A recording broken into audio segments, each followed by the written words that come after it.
네, 평론가 조우석입니다. 자유우파 내부에 모처럼 뜻깊은 일이 생겼습니다. 특히 총선을 앞두고 박수를 쳐줄 만한 일이라는 게 제 판단입니다. 이걸 출발점으로 해서 자유우파가 서로 반목하지 말고 단합하는 계기가 될 수 있다고 저는 믿습니다. 총선판에 직간접적으로 긍정적인 영향을 줄 수 있을 것으로 기대하기 때문입니다. 자, 그게 뭐냐? 자유통일당 고문인 전광훈 목사하고 영향력 있는 유튜버인 황장수 혁명 21당 대표가 정책연대 협약을 맺었습니다. 총선을 앞두고 의미 있는 행동을 한 것입니다. 자, 사진을 보시면 둘이 정책연대 협약을 맺는 장면이 나올 것입니다. 자, 그게 지난주 20일 얘기입니다. 황장수 대표의 서민 포퓰리즘, 서민을 위한 포퓰리즘 15개 항목, 15개 조항 등 친서민, 친중상층 정책하고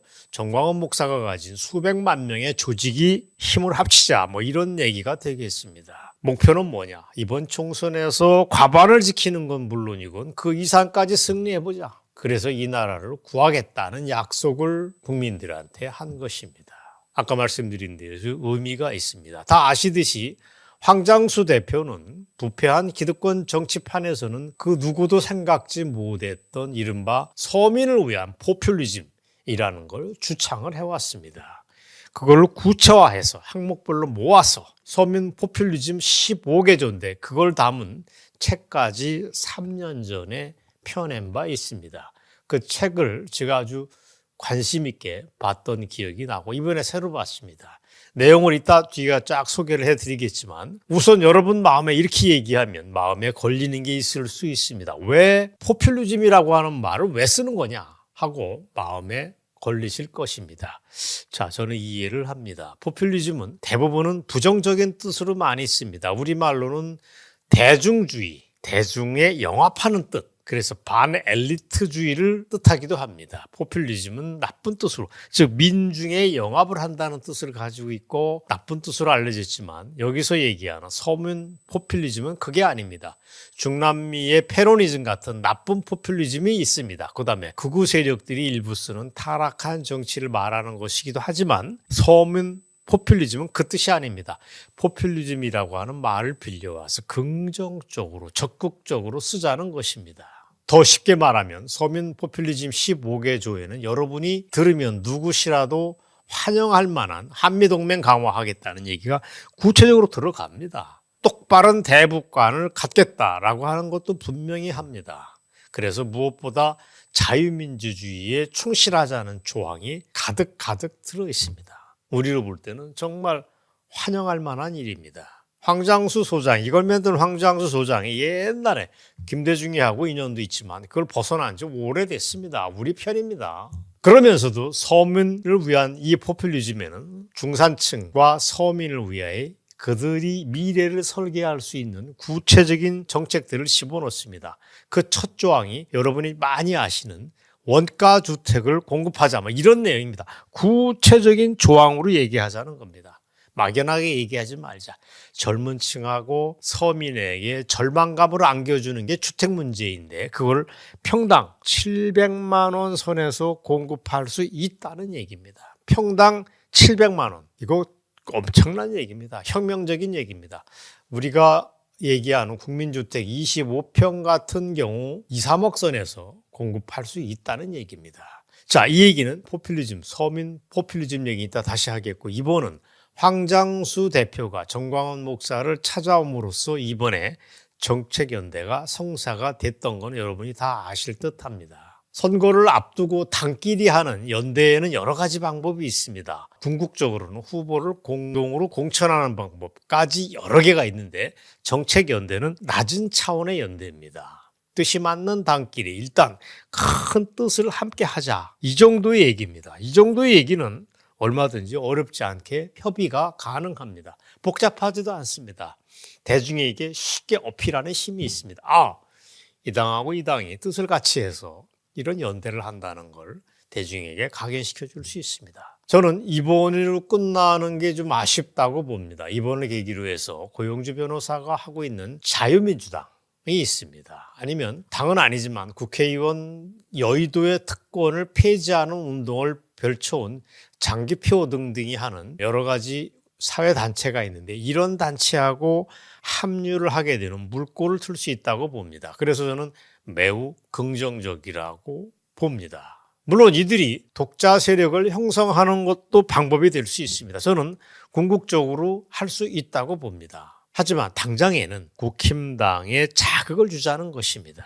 국힘당은 우리가 안타깝게 생각하지만 껍데기만 남은 정당인 것이 사실입니다. 그 안에서 진정한 혁신이 이루어지고 국민들에게 감동을 주는 그런 정책이 나오는 것은 어려운 구조라는 걸 우리 모두가 알고 있습니다. 그런데 놀랍게도 국힘당이나 우리가 운동권 정당이라고 얘기하는 민주당은 어느 순간 어슷비슷해졌습니다. 부패했다. 그리고 기득권을 고수한다는 점에서 초록은 동색입니다. 그게 안타깝습니다. 그렇다면 반대편에 서서 그 옆에 서서 부추겨줄 수 있는 천명한 이념 정당이 필요합니다. 그 정당들 역할을 하는 게 정광훈 목사가 고문으로 있는 그 당이나 아니면 황장수 대표가 있는 혁명 21정당이나 다 그런 역할을 더 적극적으로 해야 됩니다. 이번 정책연대는 그걸 위한 중요한 모멘텀이 될 것이라고 봅니다. 자, 많은 사람들이 한동훈 비대위원장을 얘기합니다. 신선하다고 얘기하고 박수를 치지만 그러나 취약점이 없지 않습니다. 구체적인 정책 면에서는 뭔가 미진한 점이 있을 것입니다.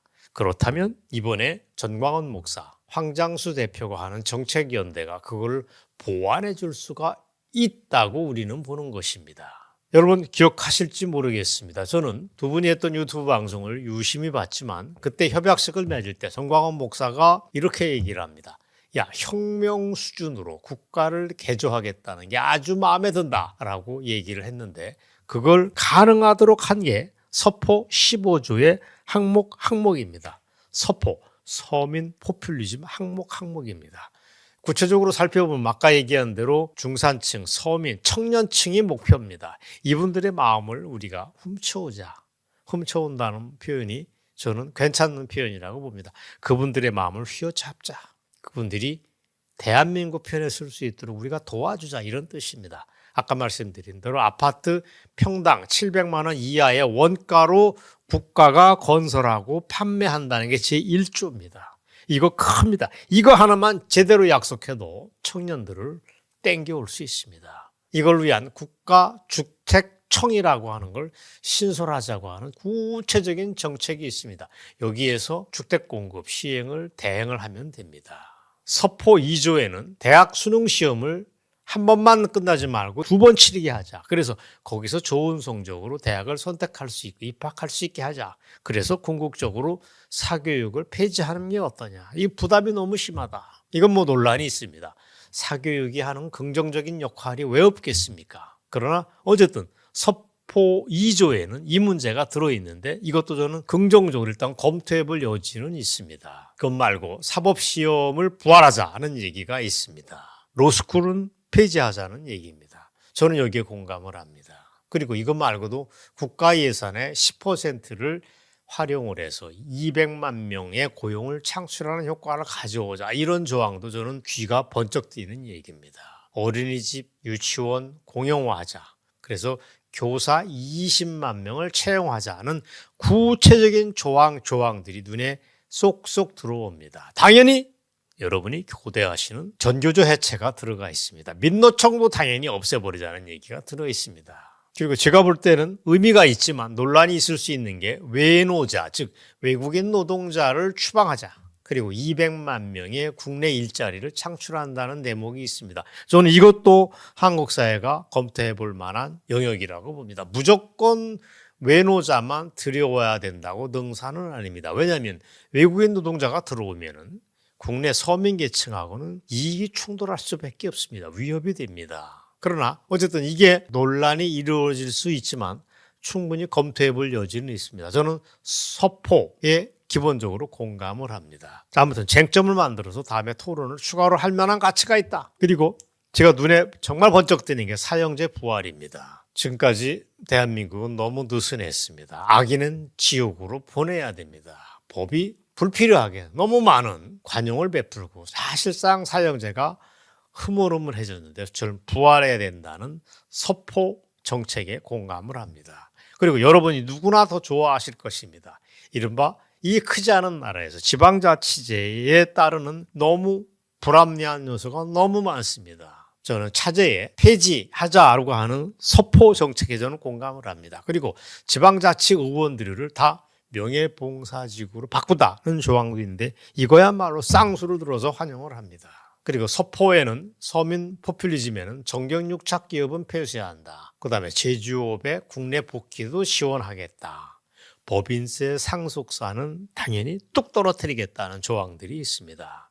친기업 시장경제 친화적인 조항들입니다. 결코 재벌과 대기업에 적대적이지 않습니다. 그리고 결정적으로 국회의원, 장관, 대통령의 특혜는 폐지한다는 내용도 있습니다. 저는 이것들도 충분히 검토해 볼 여지가 있습니다. 그리고 서포 15조에는 당연히 아까 말씀드린 대로 반중 친미, 한미일 삼각동맹 구축 등을 명시하고 있습니다. 아주 화끈합니다. 미국을 향한 외교정책은 당연히 가져간다. 중국과 관련된 거리는 두겠다. 이런 얘기가 있습니다. 그리고 여러분이 노아라TV에서 맨날 강조되고 있는 종전선언, 평화협정 중단 등도 포함이 됩니다. 그리고 여기서 한 걸음 더 나갑니다. 군 장성을 현재 수준보다 절반 정도로 뚝 떨어뜨리겠다는 조항이 있습니다. 이번에 두 당 사이의 정책 연대는 의미가 있습니다. 자, 문제는 이렇게 정책 협약을 해도 이게 말로만 끝날 가능성이 없지 않다는 점입니다. 그렇게 되면 안 됩니다. 그래서 저는 전광훈, 황장수 두 분이 국힘이 이런 정책을 채택하도록 촉구하는 거에 끝나지 않고 채택할 경우 국힘의 총선 승리를 위해서 협력한다라고 하는 원칙을 천명했습니다. 그리고 양당이 참신한 인재를 모아서 총선에 출마시키게 한다는 것도 약속을 했습니다. 총선 아직 4개월 가까이 남았습니다. 좀 더 지켜보면서 이게 어떻게 의미 있는 지렛대로 작용할지를 지켜보겠습니다. 재산 말씀드리지만 아주 의미 있는 미랄 하나가 연말에 총선을 앞두고 뿌려졌습니다. 이걸 어떻게 물을 주고 키워나갈 건가를 머리를 맞대고 검토를 해봐야 됩니다. 오늘 방송 여기까지입니다. 감사합니다.